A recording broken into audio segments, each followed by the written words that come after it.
36 से 40 सप्लीमेंट सिर्फ हेल्थ के लिए लेता हूँ कि मेरी हेल्थ पे इफेक्ट ना आए उस चीज़ का, क्योंकि अभी एज बहुत छोटी है, कुछ हो गया मैं क्या करूँगा फिर। तो भाई आपका नाम क्या है? आयुष प्रताप सिंह भाई। तो जैसे आपने पिछले इंटरव्यू में बताया था कि मॉर्निंग में मसल लॉस होता है, सुबह जाओगे मसल लॉस होता रहेगा, फिर मेरे को आके नहीं कहना मैंने गलत बताया। मतलब रीज़न क्या है?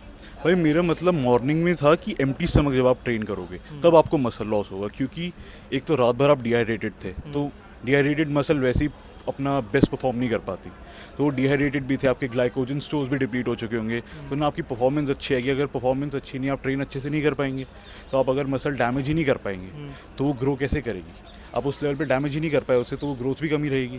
तो इसीलिए मैंने बोला था कि मसल ग्रोथ कम होगी तो इसलिए रात में जाना, शाम में जाना बेहतर है, क्योंकि आप मील्स खा के जाओगे, ग्लाइकोजन स्टोर्स भरे रहेंगे आपके, आपकी मसल्स डिहाइड्रेटेड नहीं होंगी, हाइड्रेटेड होंगी, परफॉर्म अच्छे से करेंगी। जैसे आपने पिछले इंटरव्यू में बताया कि मैं इनहेंस हूँ, तो इनहेंस में आपने कौन कौन से कंपाउंड यूज़ किए हैं? भाई क्या नहीं करा यूज़, आप ये बोल मतलब सब चीज़ सब कुछ यूज़।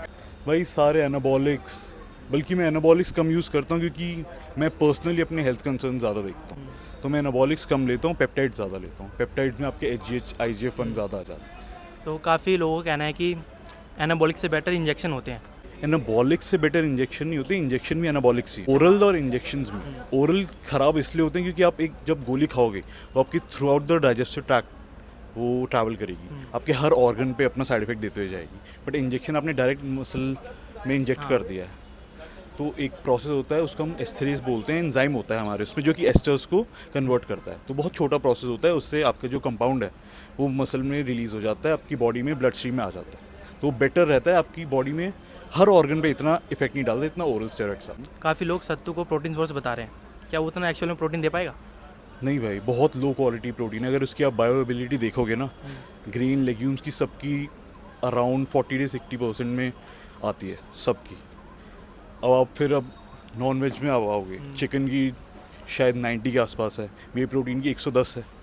अब आपकी बॉडी अगर उसे एब्जॉर्ब ही नहीं कर पाएगी तो फिर क्या मतलब है उसको खाने का, सिर्फ आप पेट भर रहे हो अपना, कोई बॉडी नहीं बनने वाली उससे उतनी। बहुत ज़्यादा खाना पड़ेगा, फिर वही बात आ जाएगी। मतलब वो बॉडी बिल्डिंग के लिए सही नहीं है।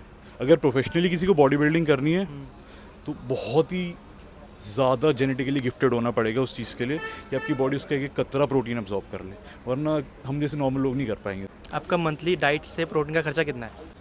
भाई सप्लीमेंट ही अगर मैं आपको बताऊं 70-80 हज़ार के होते, सप्लीमेंट ही? क्योंकि मैंने आपको बताया ना हेल्थ के सप्लीमेंट बहुत ज़्यादा, मैं 36 से 40 सप्लीमेंट सिर्फ हेल्थ के लिए लेता हूँ कि मेरी हेल्थ पे इफेक्ट ना आए उस चीज़ का, क्योंकि अभी एज बहुत छोटी है, कुछ हो गया मैं क्या करूँगा फिर, ये वाली बात है। बाकी प्रोटीन वगैरह तो अपने सस्ते आते हैं 12-14 हज़ार के। गाइस, उस टाइम आपने पोजिंग देखी थी, लेकिन इस बारी पोजिंग में